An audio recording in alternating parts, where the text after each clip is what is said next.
All right. Welcome, folks.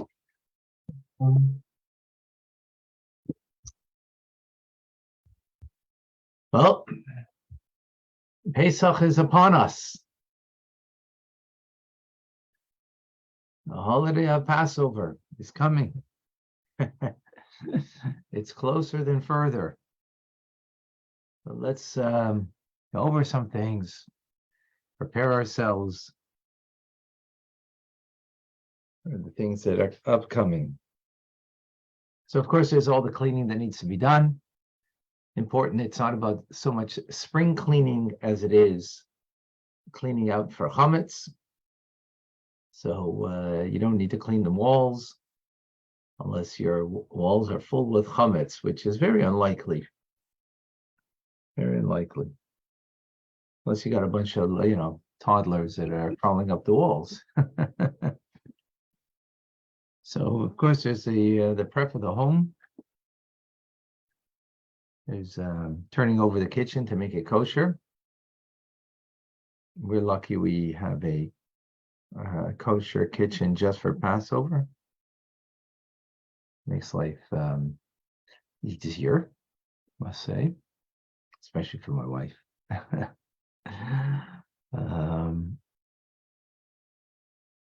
So there's the koshering so that you can cook.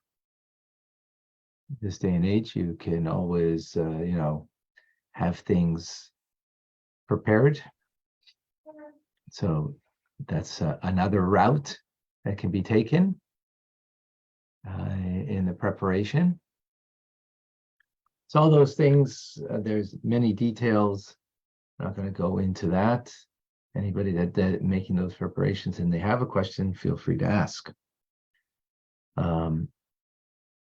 Tuesday night after the preparation, we have the mitzvah of bedikas chametz, the search for the chametz. Custom is that we take a candle, a beeswax candle, if we can. Ooh, Eliza, don't know if I have all that. With a wooden spoon and a feather is the tradition how we do it.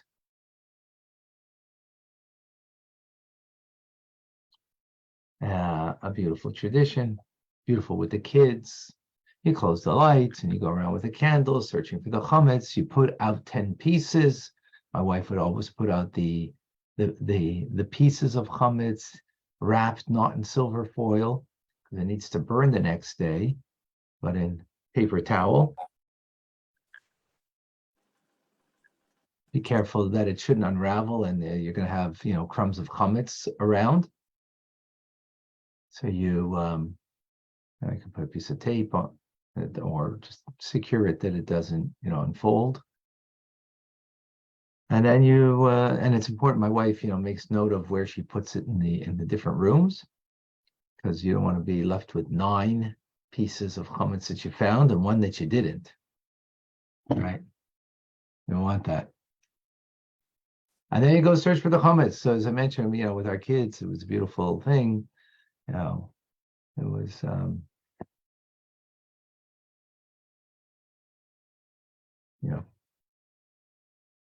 it was it makes an indelible mark on the kids in particular, but it's a mitzvah, and so we do that Tuesday night. Then Wednesday, here in Montreal, you can't eat chametz by, I don't have the times here. It's in the morning, 10 something, and then you have to burn the chametz. So you can eat your last chametz meal. Probably in most places around 10 something. And then you have to burn the chametz that you had from last night. So we put in a paper bag so it burns with and here in Montreal, there's several places that you can go, and I'm sure in other communities also. If not, can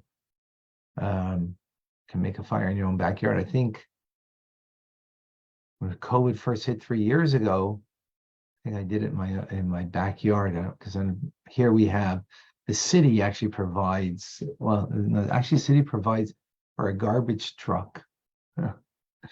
in front of the yeshiva, and people bring in, whatever garbage that they have, aside from what they're going to burn in the fire. But the city cooperates here. They even put up signs around in the more religious neighborhoods. Now there's alternate parking that every other day or whatever it is, that you can only park on one side. So they cover up those signs and allow us to cover and to park anywhere, because it's a holiday and you can't move your car, which is beautiful. You see, where in the times of Mashiach, that even used to be that in the old country, you would not have the ruling party or the ruling class or the ruling government help Jews in fulfillment of mitzvahs. It never occurred in the last, almost 2,000 years. If anything, it'd be the opposite, right? This is the holiday that we, use whatever for the matzahs that people, falsely claim. So here, the government's actually helping, that we can park on the street, even though there are days that, that you wouldn't be able to because of alternate street parking. And even they bring the city garbage dump that we can put in our garbage. It's amazing. Mashiach is coming. So Wednesday we burn the chametz. So if you don't have where to do it, if your local Chabad doesn't provide you with a place, then do it in your own backyard. Just take a silver foil pen, 9x13 pen, and just put it inside there and burn it. So those are the mitzvahs that we fulfill. Then Erev Yom Tov, of course, we've got to prepare the home and everything that's necessary for the Pesach Seder. In Pesach, we're much more careful than any other mitzvah when it comes to food, because chametz doesn't become nullified 1 in a million. And if you have a piece of bread and it falls into something, it's not nullified 1 in a million. If you had some milk that falls into chicken soup, it's nullified if the chicken soup is 60 times more than the milk that fell in there. It nullifies it. And it's kosher. But one piece of grain of chametz that falls into, matzah or any other, Passover food, it's not nullified. It becomes not usable. So we're extremely careful when it comes to this particular mitzvah, so much so that the matzah that we eat, called shmura matzah, it's guarded. It's guarded that it shouldn't come in contact with any water, because if it comes in contact with water, the shmura matzah, it could restart the process of fermentation. But what makes chametz leavened bread, right, as opposed to unleavened bread, is water and flour that are together for 18 minutes. 18 minutes, and the fermentation process has begun, and that is called chametz. Chametz means fermentation. Chimutz. So we're careful. So the process of making the matzah, the flour, doesn't come as in a very dry place, never comes in contact with water. And when it does, from the time the flour and the water touch before 18 minutes, the matzah needs to be thoroughly baked. So very short process. The truth is it takes much less than that. It takes probably less than half that time, because of, the way the operation is made. So,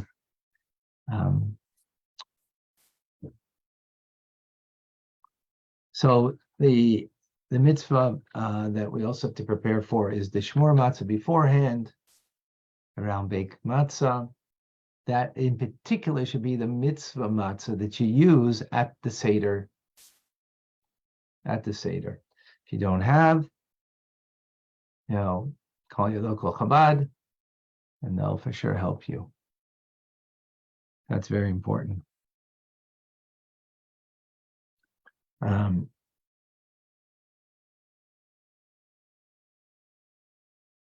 for sure help you.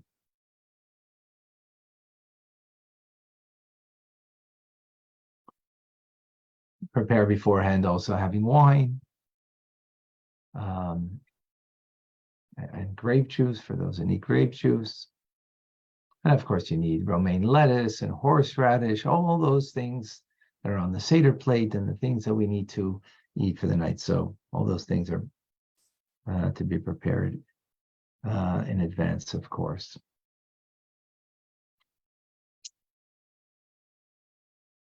Now, the last point, actually, the eve of Pesach is also the fast of the firstborn. So if you're a firstborn, you need to fast unless you hear what's called a siyum, a conclusion of a Torah tractate. Okay. Just one moment. Sorry.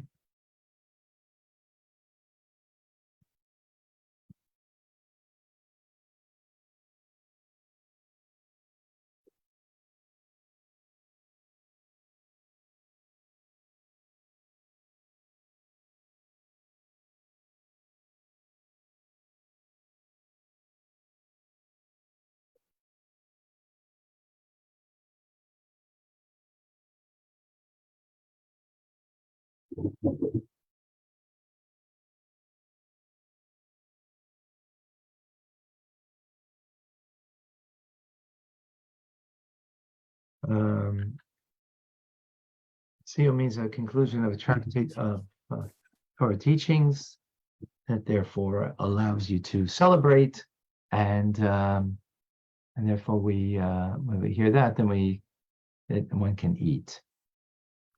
So that's important.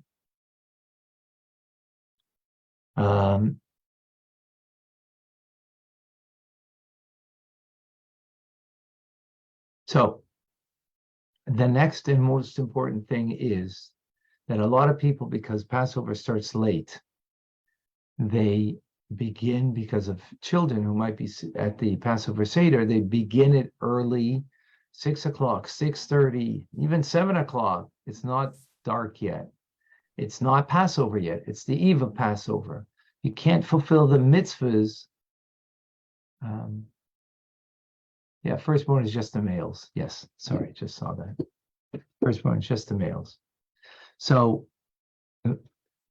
the mitzvahs have to be done by the night of Passover. So very important that you should start your Seder not before, in Montreal would be like 8 o'clock. 8 o'clock, even a few minutes after 8, like more like 5 after 8. I don't remember the exact time. But wherever you are, whatever that time would be, that's important. You start then, even though you might have young children, they're not going to be able to stay up. But this is a real thing. It's the real deal. The real deal means has to be done in the real and authentic way. It's wonderful to have a model Passover Seder, but you're modeling it, you're not doing it. Doing it has to be, again, Wednesday night after nightfall, wherever you are, that's going to be a different time. And that's when you should begin the Seder. Particularly, even if you're going somewhere and you have no choice because of what they're doing, the matzah and the shmur matzah, which is the mitzvah matzah, should only be eaten after nightfall. That is the most important and crucial thing. The 4 cups of wine should also be that way, absolutely. But my kids, they went to Russia and put on Seders there. And when you have a large group of people who don't know about Passover, it's very difficult and difficult to have their attention, to engage them, and to do it so late, especially if they have families. So there is a way that certain passages you could do beforehand that are not the crucial passages, and then the crucial passages should be done after nightfall. So they would start before. They would even feed them food because food is not a mitzvah. The hamotzi is a mitzvah. The 4 cups of wine is a mitzvah. Eating the horseradish and the romaine lettuce, the bitter herbs is the mitzvah. The afikomen is a mitzvah. All those things are a mitzvah. So, but you need to know what you could do beforehand, what you will have to leave until later. The mitzvah is till later. But even in the telling of the story, you have to be careful of what you tell before nightfall, because then you might not fulfill the mitzvah. So just something to be aware of.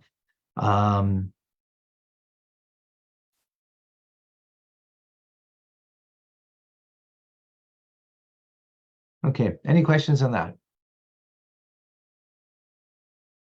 We're good? All right.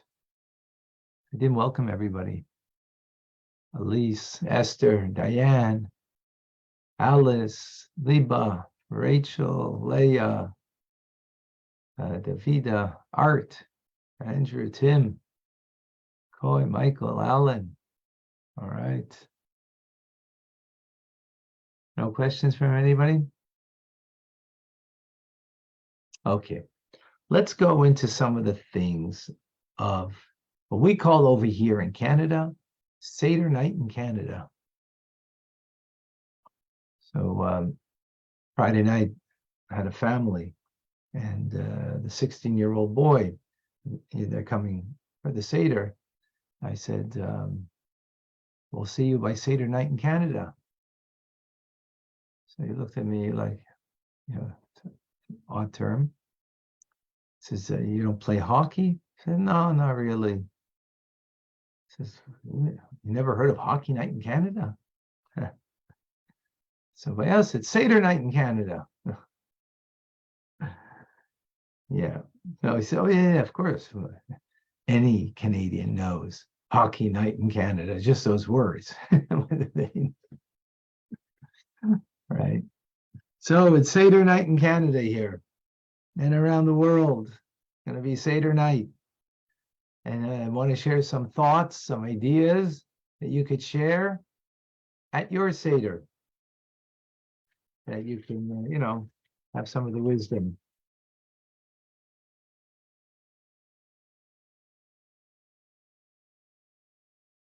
So let's go through some of the thoughts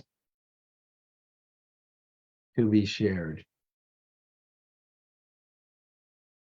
So, first thing is interesting to note is that the holiday, the way God calls the holiday in His Torah and with His wisdom, He calls it Chag HaMatzos, the holiday of matzah. There's also a reference to the holidays Chag HaAviv as the spring holiday, but primarily the term is Chag HaMatzos, the holiday of matzah. We are, on the other hand, the Jewish people, we call it Chag HaPesach, the holiday Pesach. So the obvious question is, if in the Torah God calls it Chag HaMatzos, what's going on over here? Why did we switch it? Why are we being rebellious? Why are we not calling it what God calls it? Why are we calling it the holiday matzah? So one of the explanations is as follows. When God is calling it Chag HaMatzos, the holiday matzah, who is He praising? with that particular name of the holiday? Whose praise is it? Well, what was the matzah? The matzah was that there wasn't time to allow the dough to rise because we quickly left Egypt. God came, Melech Malchei Amlochim, the Holy One, blessed be He, came very quickly. We couldn't wait to let the dough rise, and off we were, following God into the desert, to the desert.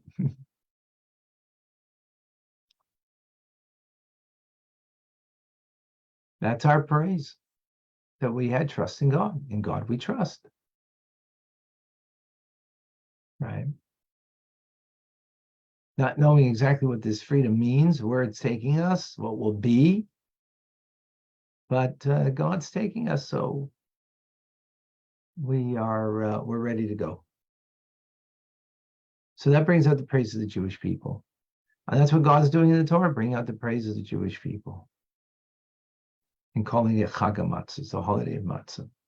On the other hand, the Jewish people not being rebellious and not calling it the name of Chag HaMatzah is, because we like our name better. No, same idea. We want to bring out and praise the greatness of God. And what is that? Passover, the holiday of Passover. That God passed over the homes of the Jewish firstborns and didn't destroy them. Only the Egyptians He did. So that's bringing out the praise of God and what He did for us. And we're thanking Him. So therefore, we call it the holiday of Passover. Again, Passover is mentioned, but only in reference what God did. He passed over the Jewish homes. They put blood from the slaughtering of the sheep, which is a deity of the Egyptians, put it on the doorposts and the lintel, and that was a sign for the Malach HaMavis, the angel of death, to pass over the Jewish homes. Well, whose praise is that? God's praise, that we praise Him and thanks for what He did for us. So what does that teach us? What's the lesson from this? Very simple. Don't seek your own praise, but when you see another, see in them their praise. God sees us, He sees our praise. We see God. We talk about His praise and not our greatness and our great accomplishments and good doings. That's the lesson we take from this.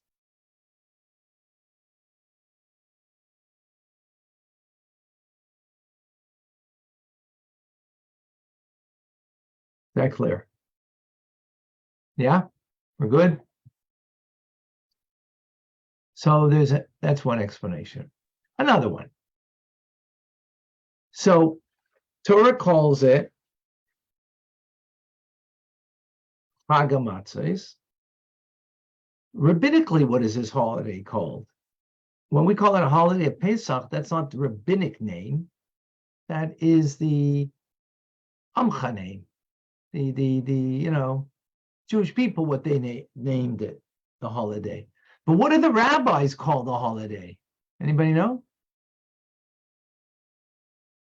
It's sort of like the subtitle, not the title, but the subtitle. Well, if you look in your siddur, the davening on Pesach, so we're going to say Chag HaMatzos. We're not going to say Chag. We're going to call it Chag HaMatzos. Zman Cherusenu, the time of our freedom, of our redemption. Rabbinically, it's called redemption. Holiday of redemption, of freedom. Is that clear? And then peoplehood is called the holiday of Pesach. Why these three names? Why this particular order? Biblical, rabbinic, people.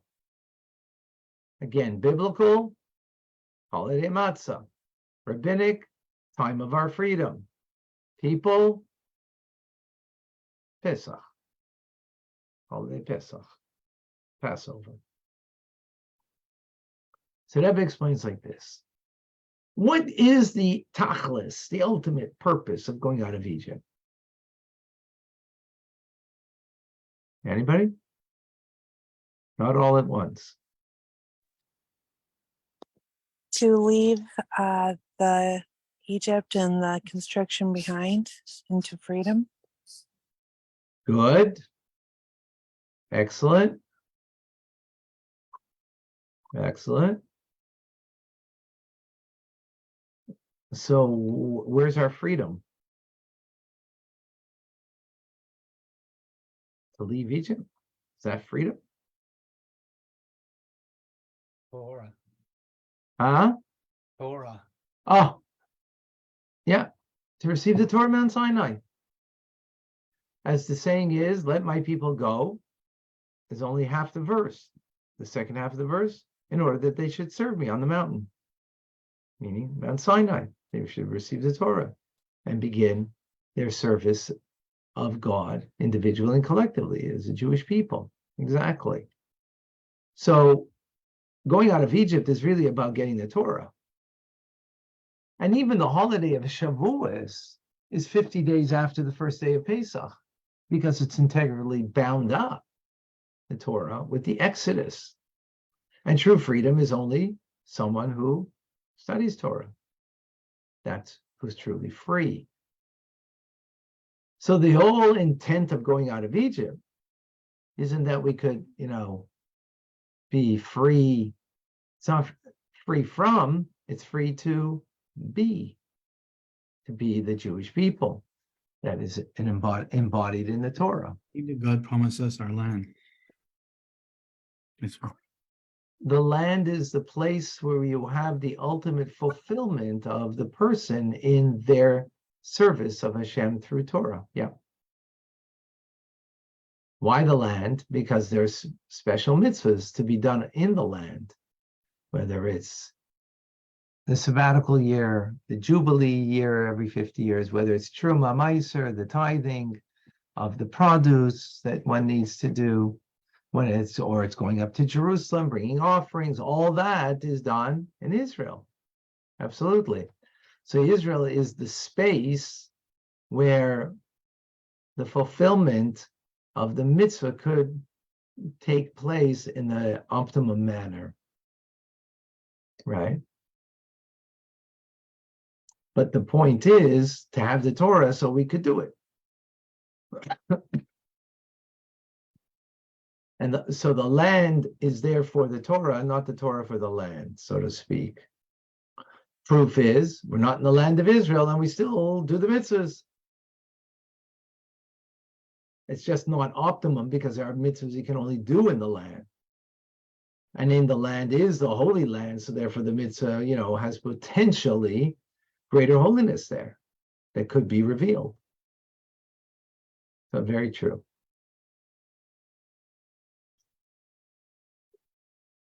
So the whole idea of going out in true freedom is someone who has Torah. So now let us understand.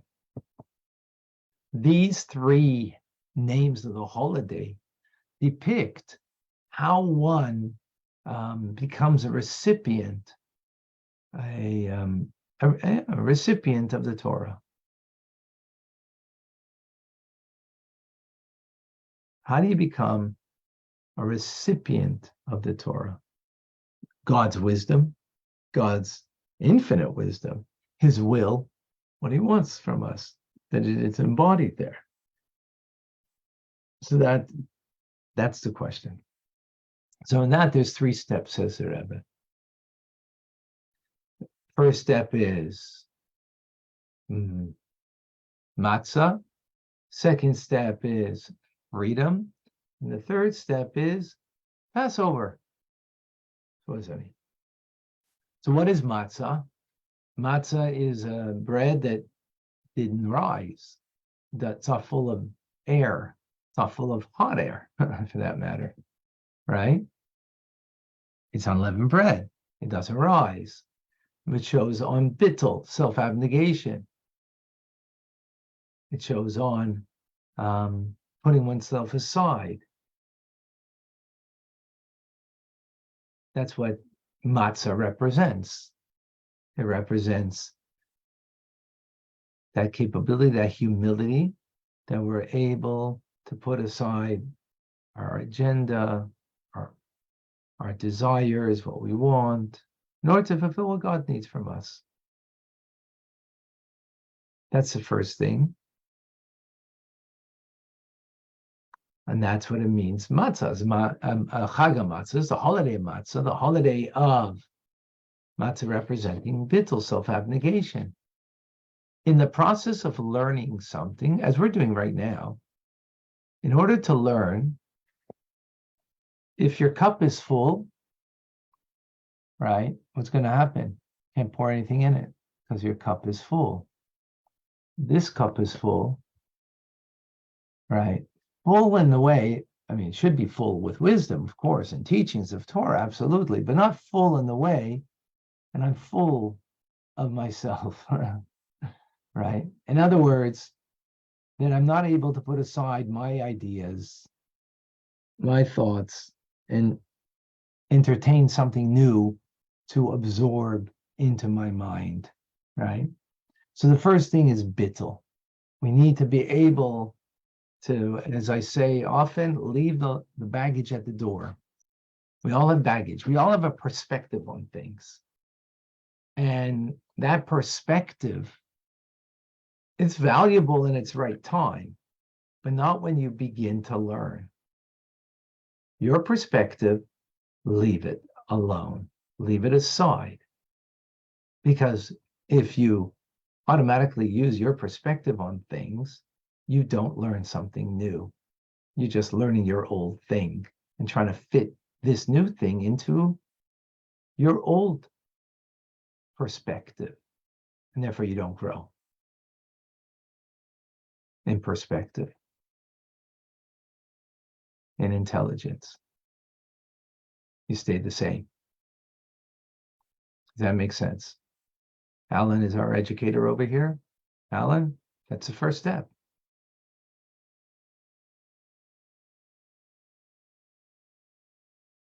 I don't think they teach that in education today at all. No, you come, blossom, become the best you. Just water me so I can become the best. And I'll just express me, right? But I'll express me just becomes, I just become a bigger, emphatic me instead of growing to become, having more leaves and more branches, just become a very narrow one. Alan, please share.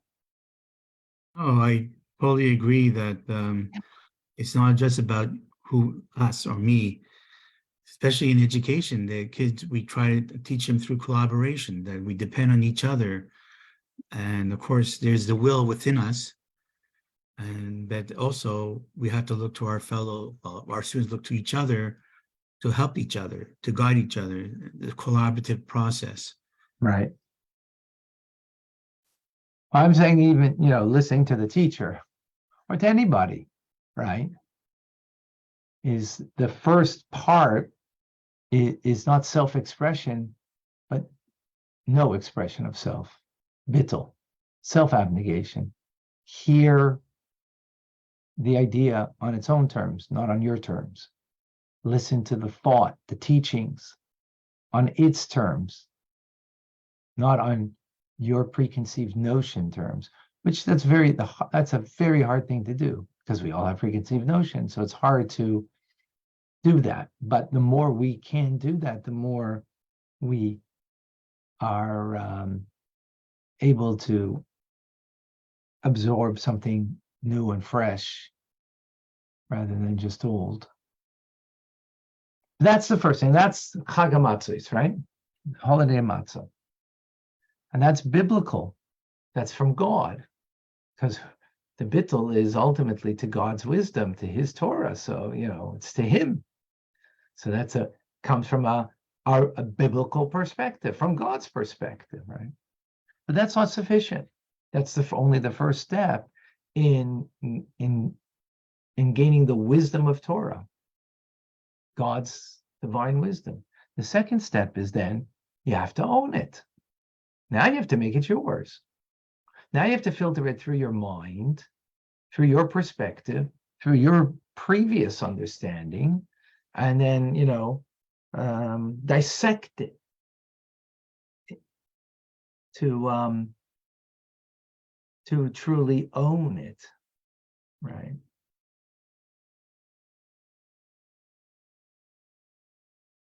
So that means,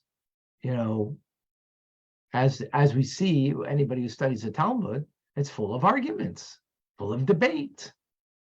So the first thing is no debate. Just take it in, absorb it. You see that, when someone is ready for the debate, when you say something, because they didn't hear a word you said, they would just wanted to respond. They just had something that they had to say. They need to express themselves. They can't allow something to be said without their self-expression. There's no bittul. But the person who did that, now they filter it, they go through it, and they try to understand it. And they take it apart, and they question it, and debate it, until it now becomes something that you get it. You own it. What's freedom? What's freedom? When it's yours. When you own something, right? You're free to use it how you want it, so to speak, right? You're free. If you don't have it and you need it, then you're kind of shackled. You're not free. So the second level, right? The second level, sorry, I see your hand up, Alan. I was just saying that in terms of how we approach, or I approach it, you give them the knowledge. I mean, you give them the information. You mirror the behavior you want, but then the student will internalize it, construct their knowledge, and then Exactly what we're talking about. Exactly. Own it. That's called ownership. Exactly. And then they sort of see their voice. They own their voice, and they have the much deeper learning. Right. Exactly. That's the second stage, not the first stage. Right. The first stage is not that. Right. Thank you, Ellen. Yeah. The first stage was the bittul, the matzah. Right. The second stage is internalizing it and owning it. Right. That's where you get the debate and the back and forth, and it becomes something you own. That's the concept of freedom. Freedom means you own it, right? It's yours. You're free now. You're free in the fact that you have it. When you don't have something, you're not. That's not true freedom. So that's why it says, who is a true free person? Someone who learns Torah. Because Torah gives you the wisdom, gives you the knowledge, gives you, when you internalize it and it becomes yours, it makes you free. And now you can truly practice and serve God. Right? That makes sense? So that's the second thing. And that's rabbinic. Because what's the rabbis? About learning, right? In other words, learning, mastering the learning. That's what rabbinic literature is about mastering the teachings, owning it. That's what a rabbi is.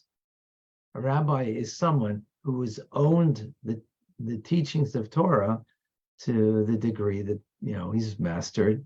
And therefore, that's why he's called a rabbi, because he's got the rabbinic ordination and mastered in what he's learned. And that's true freedom. Then comes the third thing. Okay, now that you're owner of it, what are you doing with it? Pass it on to another.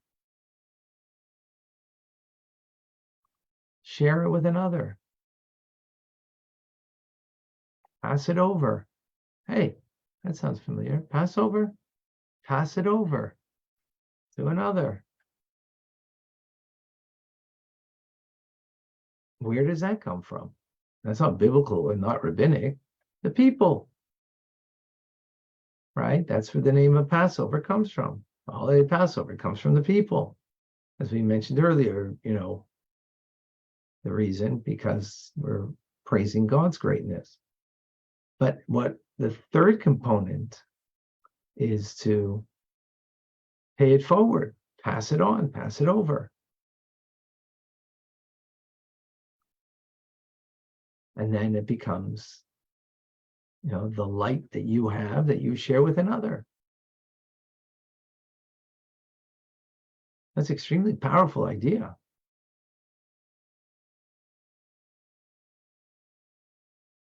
Of the three names that the holiday is known for, or known as.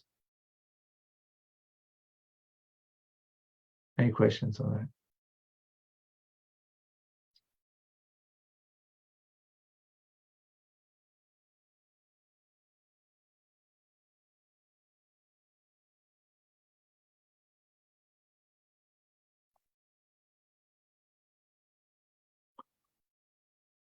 Excellent.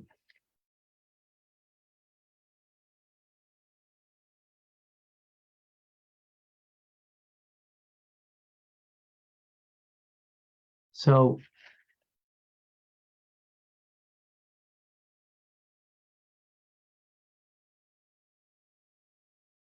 you mentioned before, God praises us in the Torah by calling it the holiday of matzah, right? Sharing the knowledge, yeah.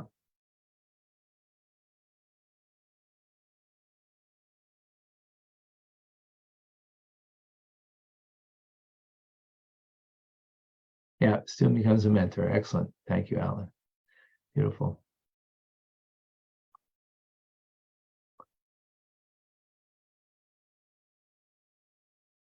They follow Montreal will be 8 p.m. Yeah, thank you.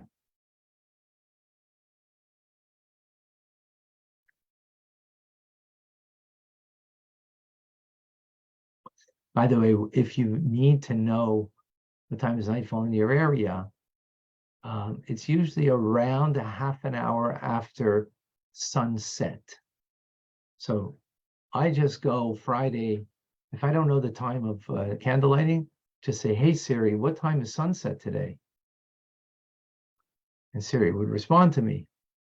I'm minus 18 minutes, then I know when candle lighting is.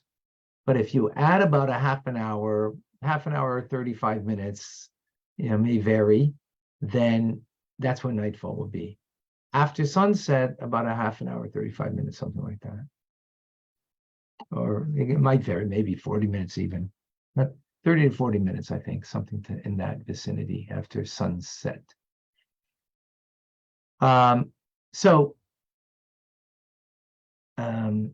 Sorry, getting back to, yes, that God, because of that we trusted in him, as it says on the money, it says it on the money. In God we trust.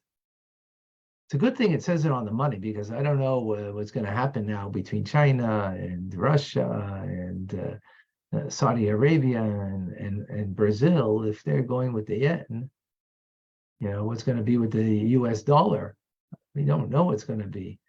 Thank God it's written on there, in God we trust, and not in the American dollar. Whew. Americans are really smart to have said that. They didn't say in America we trust. Didn't say that we trust the judicial system of America. And then it doesn't say that anywhere. Maybe that's an unwritten law. I'm taking here some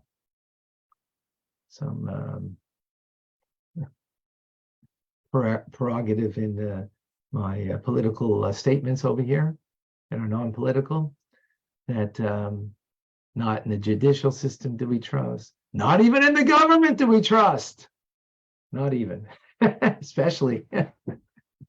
There's only one thing we trust, is in God. And it says it on the money. Wow, that's beautiful. That's amazing. I remember that one. Alan, you remind me, okay, by the Seder, to give that one over. So in God we trust. Now think about it in a moment. What does it mean? God comes and says, I'm going to take you out. I want you to come to the desert. He's bringing you to the desert.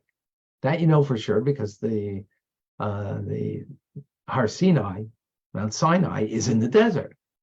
He's coming to the desert.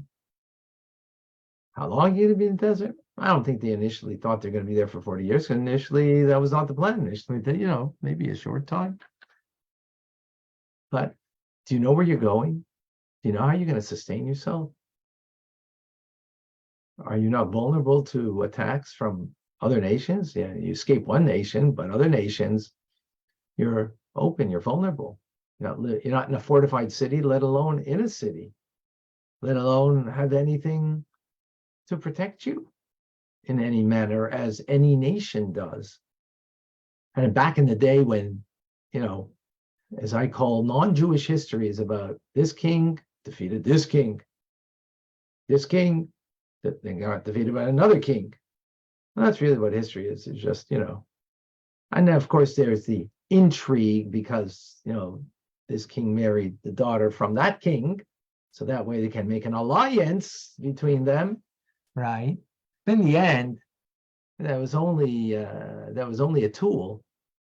And the marriage was only a tool in order to maintain your power in your kingdom and maybe even gain greater power. That's, sum total of non-Jewish history. Alan, am I off on that one?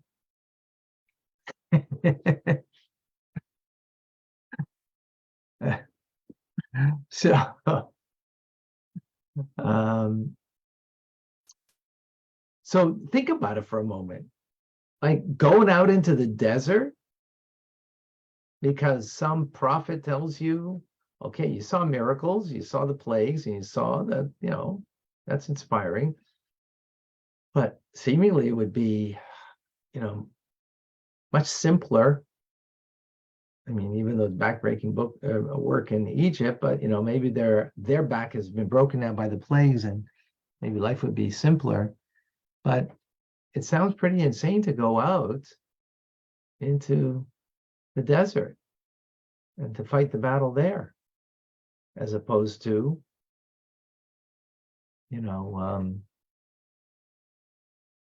staying put or whatever other plan. But in God we trust. And that's what we did. Which means to say, often when we're in a situation in life where the easy route would be to stay put, or in the Jews, they stay put in Egypt, or they could have gone straight to Israel, but they would have to fight the Philistines on the way, and so they went in a roundabout way, and then now 40 years, right? They don't know manna is going to come from heaven. They don't know there's going to be water that's going to be with them all the way, and the merit of Miriam, a wellspring, and to be protected by the clouds of glory. No, none of that. So the sane way would be to take one route, but they take God's route, which is not so sane. Why? Because in God we trust. So what does that mean in our personal lives? When we have a choice in life, quite often, and I speak to myself, is the choice we choose is the easy route, because we want the path of least resistance. But that doesn't mean it's God's route. It doesn't mean it's God's path. It just means it's the easier path. And quite often, more often than not, it's usually not God's path, because God's path is going to be the more challenging one, right? Which means whatever situation you're dealing with in life, and there's different paths to take, it takes courage and takes courage to try to, sit yourself down and, okay, what's God's path? What does God need from me? Which path does he need from me? As opposed to what's the easiest way for me to deal with this? Again, I speak to myself, not to anybody else here, because, hey,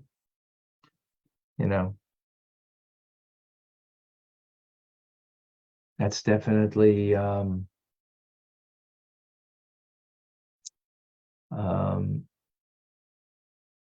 know,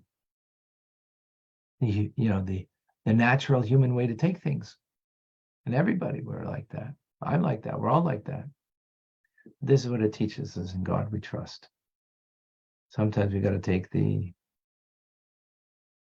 courageous, difficult path, and more often than not, that's the way. Any questions on that?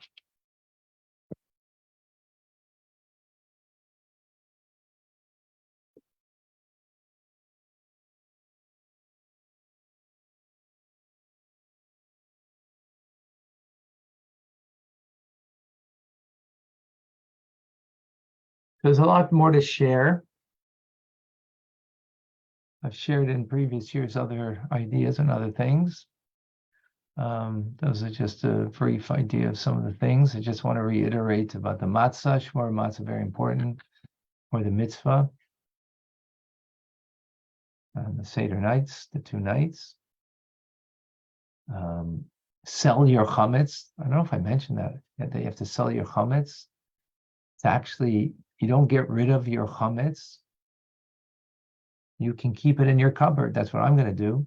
I just put a piece of tape, or I put an elastic band. So, I know that area I'm not going into that cupboard, just as a reminder, and I sell it off. So I have Cheerios and other things, bread that's in the freezer. It's all sold. It's a legal sale. You can do that on Chabad.org. Do it in your time zone. It's important.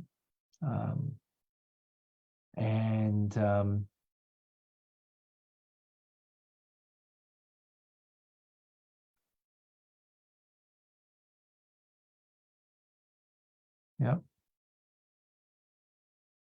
And again, a reminder to that the Seder starts at night. All right. So a lot more that we can go through. But for those who want a lot more, you'll have to come to my Seder. And then we'll go through a lot more. So you all have now a little bit to share at the Seder that you're going to be at. I'm wishing everybody a Chag Kasher V'Sameach. TRC is coming up. In half an hour, come and join us. Oh, I see Davida has a question, patiently waiting with her hand up. Go ahead. Oh, hi, Rabbi Fine. I'll Hi. just keep this quick. I just wanted to know, I have just a couple of questions. Go How ahead. did what is the history behind the afikomen? And I just want to know why a Chabad custom that we have to do the horseradish, the grain by hand. And do we do Erev Teshuvah, I think this year? Oh, yes, thank you. Yes, Friday we do Erev Tefillin because it's Yom Tov, and in order to prepare from Yom Tov to Shabbos, you need to make the Erev Tefillin. Find that in the Siddur. Yes. So Chabad, we don't use processed stuff. So we don't use, horseradish that has been processed. But that's a Chabad custom. And the truth is that's a general Chabad custom. Everybody does what they want, right? As a general Chabad, as I mentioned earlier, that Pesach is very unique, that 1 in a million, a piece of chametz, it's 1 in a million, isn't nullified. It's still chametz. So we're extremely careful. I mean, on Pesach, that is at least, right? So we're extremely careful. So we use, excuse me, next to nothing of processed foods. That you can get kosher Pesach processed foods, and it's kosher Pesach.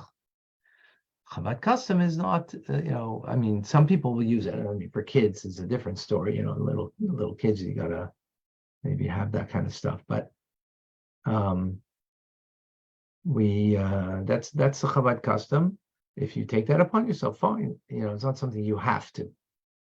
Choice that you make. So when it comes to the horseradish, we do it fresh.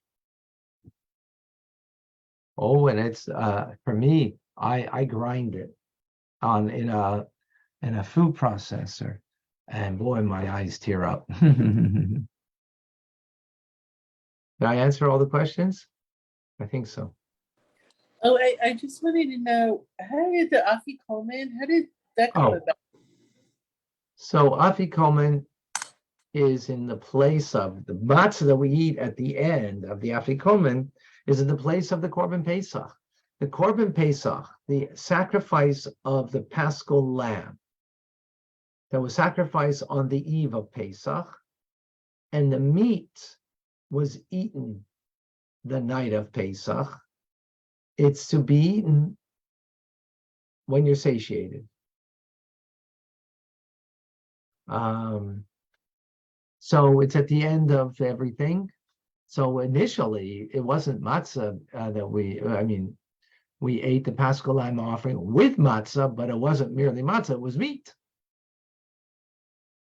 It was meat from the Paschal lamb offering. Till Mashiach comes and you have the Beis Hamikdash. So what we got right now is matzah. And when you eat that matzah at that time, you ain't eating it because you love it. Because you already had matzah for the mitzvah, you already had a meal, and now you're eating matzah. Ooh. Actually, one thing to also make mention, when we eat matzah and drink the 4 cups of wine, we have to recline on our left side because that's the way the kings used to eat, reclining.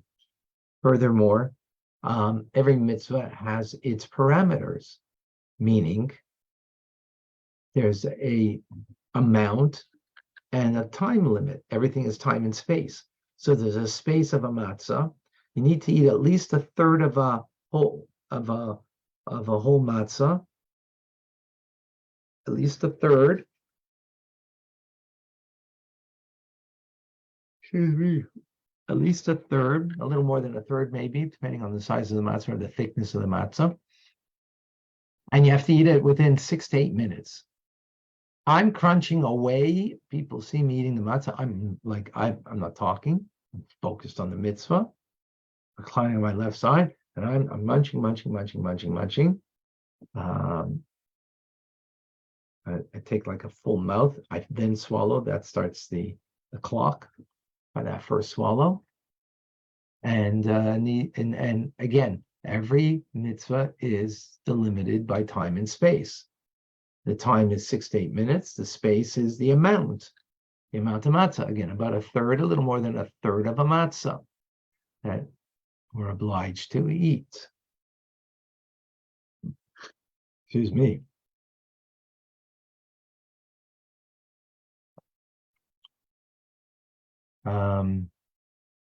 That's the story. Is that good? We're good? You're all great. All right.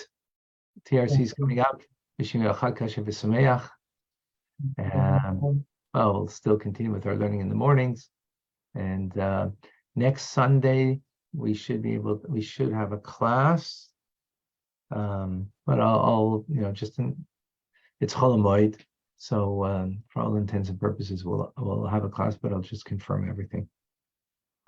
Okay, on Sunday, because maybe Yom Tov, Shabbos, 2 days Yom Tov, then Shabbos, going straight into Shabbos. All right, folks. Thank you. God bless you all. Thank you, Rabbi. Thank you. Bye-bye. Bye. Thank you, Rabbi. Thank you, Rabbi. Thank you. Chag Kasher v'Sameach.